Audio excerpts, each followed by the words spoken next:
Howdy YouTube, it's your buddy Ian, general contractor, and in this video I'm going to give you a quick hack, tip, etc. for bathroom vanity cabinets. Now, right now I'm specifically putting in an Ikea bath vanity, the Nation. I don't speak Swedish, so that's why that sounds a little weird.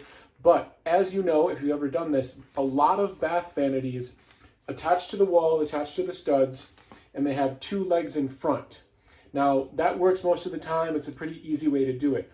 If you want to add a bunch of stability to your bath cabinet, even if, in my experience, it's not an Ikea cabinet, just use some Ikea feet or some other third-party feet. As you can see right here, and I'll show you in more detail, I've added 4 of the Ikea metal feet to the bottom of this cabinet just by screwing them on.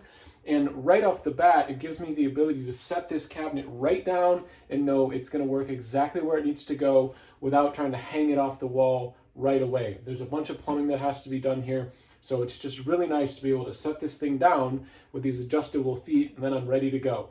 Let me show you the feet on the bottom of the cabinet. Okay, so like many bath vanities out there and the Ikea cabinet I have here, what they want you to do is just attach these 2 simple feet to the front of the cabinet with screws, and then attach the cabinet to the studs or to the wall. Obviously, if you can get to the studs, that's what you want to do.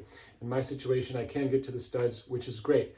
But what you can do instead is you can buy the Ikea, I will say, Capita metal adjustable legs, and you can really add these to not just any Ikea cabinet, but any cabinet out there probably. These come with 4 screws per base here, and the legs are just adjustable. You just turn them, and then you can just turn this thing on the top, and it tightens all the way down, and that is just a great fix. These things are extremely sturdy, extremely stable, and now it just gives me the ability to set this cabinet right on the floor and do what I need to do from there. So to summarize, a quick hack: grab the Ikea Capita adjustable metal legs. I'll put the links in the description, and you can use those for any cabinet. I hope this helps. Let me know. Have a great day.